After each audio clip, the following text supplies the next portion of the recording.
अगर हम अपनी वेब पेजेस पे इमेजेस वगैरह लगाना चाहते हैं तो इसके लिए हम इमेज टैग यूज़ करते हैं। Hello guys, welcome to our YouTube channel. ये HTML की 5th वीडियो है और इस वीडियो में हम इमेज टैग सीखेंगे। तो चलिए स्टार्ट करते हैं।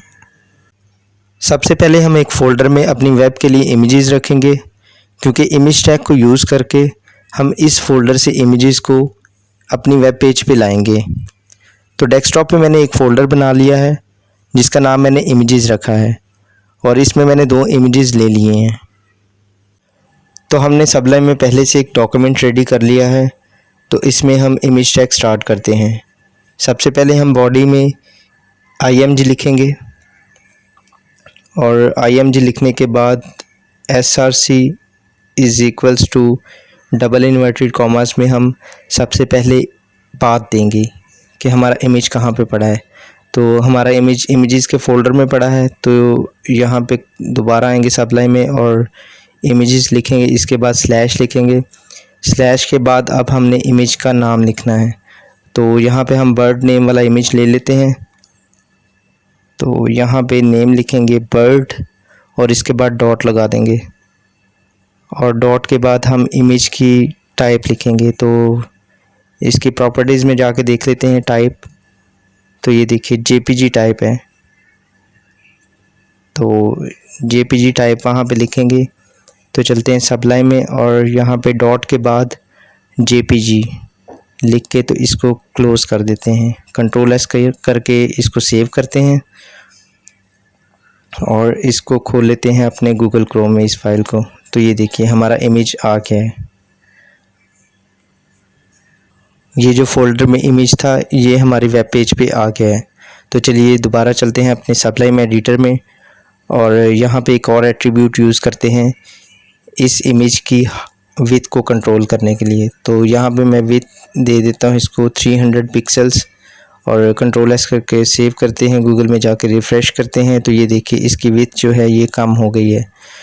तो एस्पेक्ट रेशो से इसकी हाइट भी कम हो गई है। तो चलिए एक और एट्रीब्यूट यूज़ करते हैं इसकी हाइट को मैनेज करने के लिए। तो यहाँ पे हम हाइट ले लेते हैं, इसकी हाइट भी 300 ले लेते हैं और इसको कंट्रोल S करके सेव करते हैं और गूगल में जाके रिफ़्रेश करेंगे।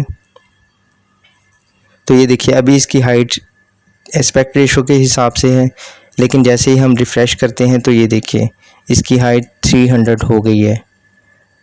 तो चलते हैं अपने सबलाइन में और एक और एट्रीब्यूट यूज़ करते हैं इमेज टैग का। तो यहाँ पे हम लिखते हैं टाइटल। तो टाइटल जो एट्रीब्यूट है ये इमेज को नाम देने के लिए होता है कि क्लाइंट को नाम पता चल जाए। रिफ़्रेश करते हैं तो ये देखिए अभी तो इस पर कोई फ़र्क नहीं पड़ा, लेकिन जैसे ही इस पर माउस जाएगा तो क्लाइंट नाम पढ़ सकता है इस इमेज का। तो इसको जूम करके दिखाते हैं। तो ये देखिए जैसे ही माउस जाएगा बर्ड के ऊपर तो ये बर्ड लिखा आ रहा है जो हमने टाइटल में लिखा था। तो चलिए चलते हैं दोबारा सबलाइन में और एक और एट्रीब्यूट यूज़ करते हैं यहाँ पे। तो एट्रीब्यूट है ऑल्ट। तो इसमें हम लिख देते हैं, कुछ भी लिख सकते हैं जो हम क्लाइंट को शो करवाना चाहते हैं। तो हम लिख देते हैं इमेज ऑफ बर्ड। इसको रिफ़्रेश करते हैं गूगल में जाके। तो ये देखिए रिफ़्रेश किया और ये देखिए अभी तो इस पर कोई फ़र्क नहीं पड़ा। तो इसका पर्पस क्या होता है ये हम आपको बताते हैं। तो हम इस इमेज को जो ये वहाँ पे कॉल करवाया है इसको कट करके डेस्कटॉप पे ले आते हैं, मतलब कि इसके पाथ से इमेज हट गया है जो हमने वहाँ पे पाथ दिया था। रिफ़्रेश करते हैं तो ये देखिए यहाँ पे इमेज नहीं आ रहा।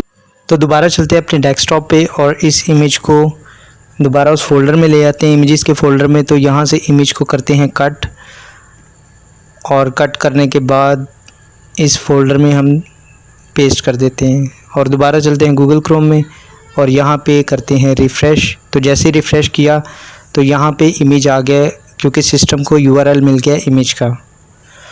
तो गाइज़ ये था इमेज टैग। काइंडली कमेंट्स में बताइए आज की वीडियो आपको कैसी लगी और अगर अच्छी लगी तो प्लीज़ लाइक एंड शेयर कीजिए और अगर आपने अभी तक हमारा चैनल सब्सक्राइब नहीं किया तो प्लीज़ सब्सक्राइब कीजिए और बेल आइकन को भी प्रेस कर दीजिए ताकि नेक्स्ट आने वाली वीडियोज़ की नोटिफिकेशन आपको मिल सके।